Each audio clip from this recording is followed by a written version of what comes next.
Assalamualaikum warahmatullahi wabarakatuh. Halo teman-teman, kembali lagi di podcast Suara 8. We can hear your voice. SMK Negeri 8 Semarang, Idola. Inovatif, disiplin, kolaboratif. Yeay. Oke. Kembali lagi ke segmen DSS Ya, Daily Struggle School bersama MC kesayangan kalian Balkis dan Riris. Ya. Riris, hari ini kita memakai Baju batik. senapan ya. Ya, SMK Negeri 8. Karena kita akan membahas tentang batik. Ya, batik Nusantara, dan ini juga berkaitan dengan Hari Batik Nasional, yaitu tanggal 2 Oktober ya? Ya, 2 Oktober sebagai peringatan Hari Batik Nasional. Iya. Nah, aku mau tanya nih, Res. Apa nih? Kamu tuh batik-batik yang ada di Indonesia itu apa aja yang kamu ketahui? Yang aku tahu ya, Megamendung. Terus batik yang Solo itu. Oh iya, batik Yogyakarta, Solo, kayak gitu-gitu ya. Yang batik yang kita pakai. Oke. Tentang Megamendung nih, aku pengen share sedikit. Itu tuh adalah batik yang paling terkenal kayaknya ya di Indonesia. Itu bentuknya kayak awan. Ya, awan, namanya Megamendung. Aku ada contohnya. Mana? Aku bawa ya? Lihat sekali. Ya, ini contoh Contoh Megamendung. batik dari Megamendung ya. Ya, seperti itu. Ya, intinya kayak awan gitu. Awan. Nah, saking terkenalnya Megamendung ini ya, Riris, itu tuh nggak cuman sekedar kayak di batik doang gitu loh. Oh iya. Itu semakin majunya zaman tuh dibuat kayak apa? Dilukis, digambar. Oh ya, iya, tahu. Di media elektronik gitu. Bahkan aku juga pernah gambar buat kompetisi tuh, kayak seingatku tuh tak masukin aja gitu Megamendung. Apa yang pikirkan masuk, masuk kayak gitu ya. Kayak langsung connect ke Megamendung, terus langsung aku tambahin unsur Megamendungnya buat pengganti awan gitu. Oh, jadi yang lebih simple tapi lebih elegan dan tradisional. Tradisional, kayak biar ada khas Indonesia banget gitu loh. Betul. Nah, walaupun batik itu kan apa ya, kayak banyak gitu ya, banyak jenisnya. Banyak jenisnya. Itu pasti kan udah dari lama juga kan. Iya. Sejarahnya gimana itu? Itu sejarahnya tuh dari abad ke-10. Ya, ini berdasarkan sumber yang kita cari ya teman-teman, agar tidak ada kesalahpahaman ya, atau salah tafsir dan lain sebagainya. Ya.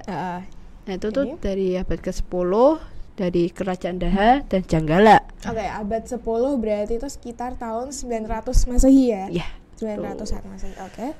Terus dilanjutkan ke Kerajaan Majapahit pada abad ke-13, serta ternyata Islam juga mengandung unsur batiknya.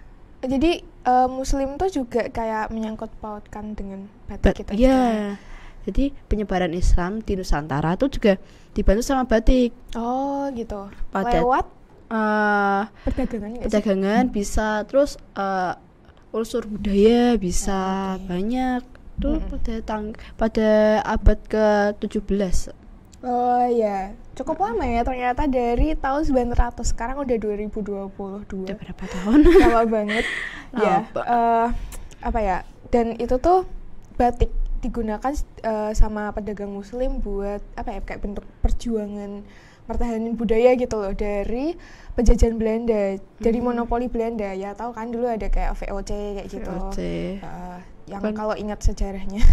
Terus jadi tuh itu batik tuh kayak apa sih, ternyata kita tuh tidak mempertahankan budaya batik tuh di zaman sekarang, ternyata di zaman dahulu kala itu juga orang-orang Indonesia, orang-orang pribumi itu juga mempertahankan. Iya, biar budaya tidak luntur ya lewat perdagangan itu. Ya, akan gak kecampur sama budaya lain gitu. Ya, karena kan emang dari dulu tuh pengaruh luar itu udah kuat ya, terutama Belanda, karena kita kan dijajahnya sama Belanda lama banget gitu. Terus yang paling banyak dipakai zaman dulu itu di wilayah pondok pesantren atau santriwan santriwati itu banyak. Oh itu kan apa sih, ada batik yang unsur Arabnya gitu kan? Ada batik kaligrafi. Iya. Itu biasanya tuh ada dari apa, sarung, baju, mukena, macam-macam. Ya. Apa ya, dulu itu juga batik ya. Kalau sekarang kan batik udah ada di mana-mana, siapa aja boleh make, ya kan. Terutama kalau di kondangan-kondangan Kondangan gitu, banyak. pakai batik. Dulu batik itu cuman bisa dipakai oleh keluarga kerajaan, raja gitu. Istilahnya keluarga darah biru. Iya, buat apa sih? Peningrat kalangan atas lah. Jadi sudah dipastikan dulu itu batik mahal yang mewah gitu. Iya, saya kayak yang wah gitu dulu. Ya skarang tuh menurutku semua orang udah bisa make ya, semua orang gitu. Terus corak batik juga macam-macam loh. Iya, jadi corak batik itu bisa bergantung sama budaya, enggak apa ya, kayak pengaruh luar juga, waktu sama tempat. Kamu pernah nggak sih dengar batik pesisir?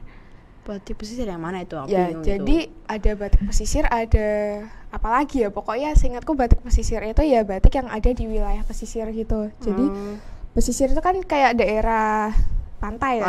Pantai gitu ya? Ya, jadi coraknya mengikuti lokasi itu berada. Jadi lokasinya ada di pesisir, kadang tuh coraknya itu terinspirasi dari sana. Iya, paling kayak apa sih, bentuk laut atau apa gitu kan. Ya, itu. Terus kalau dari waktu ke waktu, dulu kan paling coraknya itu toh. Paling banyak itu Solo, Jogja. Iya, tuh yang banyak unsur Jawa Tengahnya gitu kan. Iya, Jawa. Warnanya juga warna coklat. Aku dulu masih punya di rumah. Itu semua istilahnya kita panggilnya jari ya. Iya, jari itu coklat semua. Tapi karena sekarang kita dari zaman ke zaman, sekarang itu bahkan udah warna-warni, udah beragam warna. Bahkan aku pernah nemu loh, baju batik ya, itu kayak warnanya gradasi gitu. Pelangi? Ya, pelangi atau gradasi terserah gitu. Tapi ada sekarang membuktikan kalau batik manusia itu nggak lekang sama waktu, masih ada inovasinya. Nah, itu dia, manusia tuh juga makin kreatif gitu loh. Batik nggak cuma yang motifnya itu aja, bahkan kamu tahu dulu waktu aku SMP aku punya guru IPA. Kan ada tuh kayak hari-hari di mana guru-guru pakai baju batik. Iya, tahu. Itu batiknya warna hijau, aku inget banget. Kamu tahu motifnya motif IPA. Tahu kan simbol-simbol IPA tuh kayak ada neutronnya, terus ada gelas kimia, bahkan ada kayak rumus fisikanya. Wah, sumpah itu waktu ujian tuh pasti tuh, waktu ujian IPA. Aduh, apa rumusnya ya? Tinggal lihat bajunya ya. Wah, ini tulis. Itu jadi tuh aku mikirnya kayak wah, ini IPA-nya sudah mendarah daging. Itu guru matematika aku juga ada rumus-rumus matematika. Astagfirullah. Nempel di bajunya. Ya ampun. Jadi yang penting waktu ujian bisa lihat. Tapi keren loh itu batik, kamu tambahin dengan kayak rumus-rumus pokoknya yang kamu banget gitulah. Mungkin bisa ya diinovasi. Bukan ciri khas lah ya. Iya, wah itu keren sih guruku. Semangat. Semangat untuk ibunya atau bapaknya ini? Iya, ibu bapak. Ibu bapak guru. Oke. Terus macam-macam batik ini. Ya, selain motifnya, warnanya itu tadi juga makin macam-macam kan. Ya, warnanya dulu paling kayak dari warna asli lilin ya itu coklat kan. Coklat aja. Sekarang sih. udah warna-warni. Bisa ada warna biru, warna kuning, hijau, juga biru. Macam-macam lah. Macam-macam. Terus ada 2 jenis ya kalau nggak salah, 2 jenis batik. Apa itu? Batik tulis dan batik cap. Iya, ada 2 perbedaan di antara 2 jenis ini. Kalau batik tulis seperti yang kita tahu itu kan kayak nulisnya pakai alat yang namanya canting dan pastinya cairan yang lilin gitu. Tempat malam. Cara nyairin lilin gitu. Nah, terus kalau yang batik cap, jadi ada alatnya sendiri nih. Kita tinggal masukin itu ke pewarna lilinnya ya. Terus nanti dicap ke kainnya. Langsung jadi ya, malah lebih simpel. Tapi kalau batik tulis itu pastinya ada apa sih namanya, kayak ada nilainya sendiri. Enggak, maksudnya kayak kalau cap kan cuman kayak dicap Kalau batik tulis kan lebih apa sih, kayak membutuhkan ketelitian. Betul. Jadi nilai atau value-nya di batik tulis itu kayak nambah gitu, kayak lebih, karena ngoyot, istilahnya kayak ngoyot ya. Ini harus bener pelan-pelan harus kayak gitu. sabar gitu kan. Pasti kalau tambah rumit itu tambah mahal. Expensive, lebih mahal, lebih mewah ya. Istilahnya kayak gitu. Terus setelah digambar itu diapain Mbak Riris? Setelah digambar, tapi gini, pertamanya tuh kita buat polanya dulu. Terus lanjut sama pencairan lilin. Pencairan lilin nih, terus dilanjut sama pembuatan pengikutan talinya tuh, polanya, pembuatan pola, terus pewarnaan. Selesai itu bukan langsung jemur, bukan langsung cuci air biasa, tapi pakainya air hangat. Jadi cuci, tarik, dibatin dulu, cuci lagi baru jemur. Biar apa? Biar itu tuh warnanya tahan lama. Oh iya, karena kan juga kayak pakai lilin itu kayak biar awet kan. Jadi asal usul batik itu sebenarnya enggak pure dari Indonesia, pasti ada dari luar juga. Contohnya Mesir yang karena Mesir itu kan pas zaman tahu gak sih, kayak zamannya ngebungkus mayat itu pakai lilin atau wax gitu loh. Jadi itu ngawetin mayat. Iya, betul. Biar mayatnya itu awet karena pakai wax, pakai lilin. Jadi mungkin itu prinsip yang diterapkan di batik, pakai lilin. Terus yang kedua itu Jepang. Kenapa tuh Jepang? Jepang tuh kamu tahu baju kimononya enggak sih? Iya. Itu kan kayak ada motif-motif. Iya, itu aku pernah lihat, itu ada motif megamendungnya. Jadi megamendungnya itu ada kayak unsur Jepang. Iya, jadi tahu gak kayak motif Jepang yang ombak? Iya, tahu. Iya, itu kayak apa sih, kayak vibes-nya tuh vibes Megamendung gak sih? Coba. Oh, yang bagian ujung-ujungnya warna putih itu. Iya, aku lihat. Kayak ombaknya. Iya. Ya itu gitu. Sedikit ada unsur Megamendungnya. Ternyata ya emang pengaruh luar itu lebih masuk gitu ke dalam batik, meresap gitu. Iya gitu lah. Terus ada lagi nih macam-macam batik. Jadi menurut sumber yang kita baca itu ada 4, Riz. Apa itu? Ada batik Kalangbret dari Mojokerto. Nah ini tuh batik-batiknya tuh hampir sama kayak Yogyakarta, kayak batiknya Yogyakarta gitu. Nah yang dasarnya itu putih, kainnya putih, tapi warna coraknya kadang coklat muda dan biru tua. Ada kan yang biru tua gitu. Terus yang kedua ada batik Majan dan Simo, memiliki warna merah menyala. Nah, tapi warna merah menyalanya itu enggak dari pewarna buatan atau darah ya, enggak. Apa itu? Tapi seram itu. Tapi dari kulit mengkudu. Ya, jadi kulit mengkudu menghasilkan warna merah menyala lalu digunakan di batik. Oh, iya. Nah, yang ketiga ada batik cap kasar Ponorogo atau dikenal dengan batik cap mori biru. Jadi itu batik cap, bukan batik tulis. Yang keempat ada batik Solo dan Yogyakarta yang paling terkenal. Paling merajalela. Siapa sih dari kita ya gak tahu. Nah, tapi batik Solo ini terkenalnya biasanya ada sebutannya, yaitu batik Sidomukti dan batik Sidoluro. Nah, itu. Empat macam batik ya? Ya, sebenarnya ada lagi. Cuman kita ringkas aja. Biar teman-teman nggak pusing gitu. Apa aja sih batik itu? Tapi yang jelas kita tahu bahwa batik itu tuh khasnya Indonesia gitu loh. Tahu lah. Kayak orang luar aja itu udah pada tahu kalau batik itu dari Indonesia. Iya, batik itu milik Indonesia. Tapi yang aku pernah dengar ya, Kis ya. Ada salah satu negara itu tuh mengklaim kok batik itu miliknya. Oh, jangan sebut merek tapi. Iya, jangan sebut merek. Baik. Tapi itu pastinya tetap diurus sih sama pihak yang harus mengurus itu. Iya. Atau sebenarnya pihak W. Bahkan ya walaupun begitu ada loh tokoh luar yang pernah memakai produk batik Indonesia. Kayak yang setauku ya, contohnya Nelson Mandela, tahu kan? Presiden Amerika Serikat berapa aku lupa. Ya pokoknya itu Pak Nelson Mandela itu pernah pakai. Barack Obama juga pernah. Oh ya, tadi I know. Terus apa yang dari Rusia itu yang Putin itu loh? Oh, Rasputin. Ya, kayaknya pernah deh.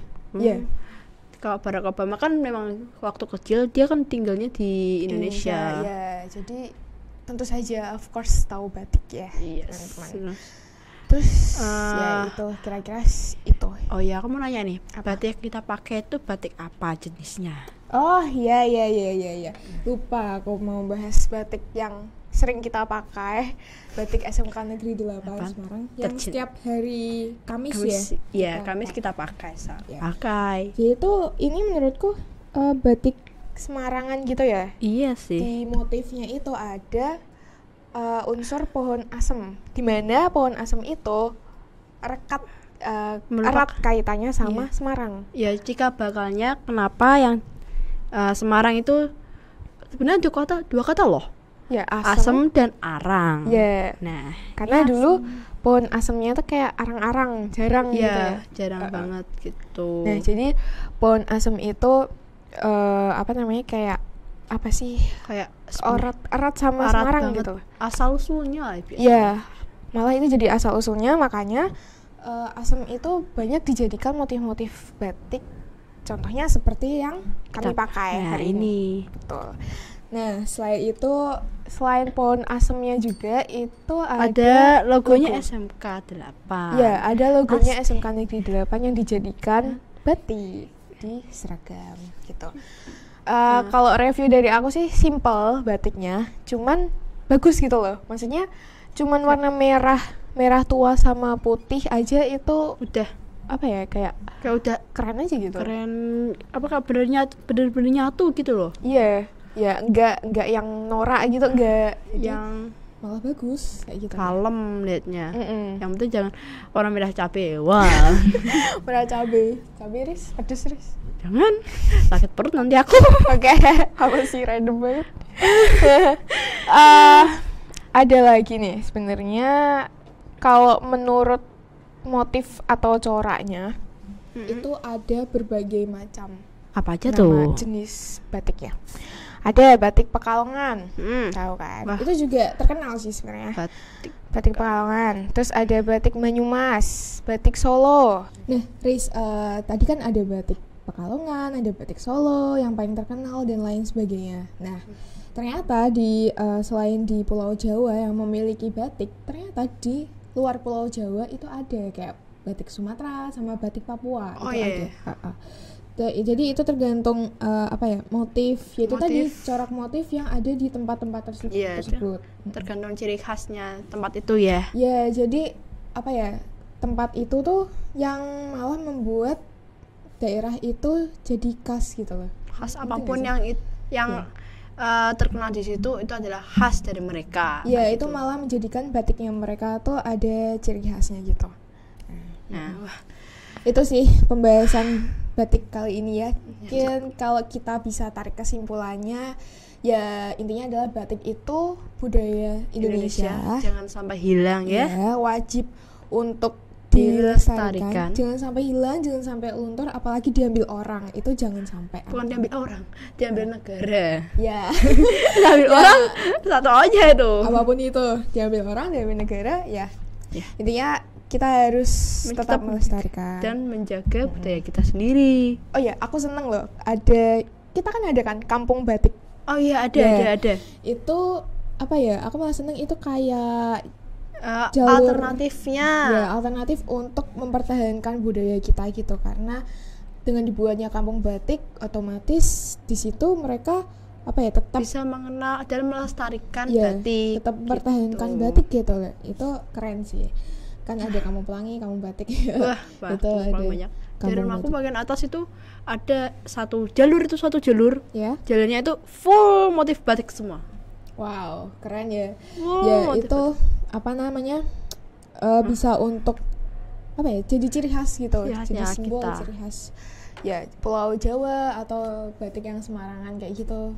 Ya pokoknya Indonesia banget itu, kalau nggak batik nggak Indonesia istilahnya. Batik punya kita. Ya, batik punya kita. Oke teman-teman, mungkin segitu dulu pembahasan pembahasan kita hari ini ya. Ya Allah, benar sekali. Sabar. Nah, semoga apa yang kita sampaikan hari ini bisa bermanfaat untuk para pendengar Ya. Tambah ilmu lah.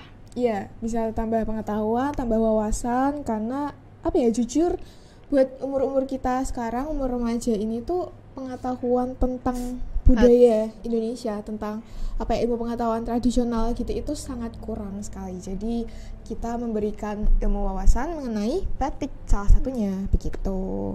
Oke, nah sekian dari kami, aku Riris dan aku Balkis pamit undur diri. Tetap jaga kesehatan, patuhi protokol kesehatan, dan stay tune di episode podcast Waralapan berikutnya. Oke. Ya. Assalamualaikum warahmatullahi wabarakatuh. Bye.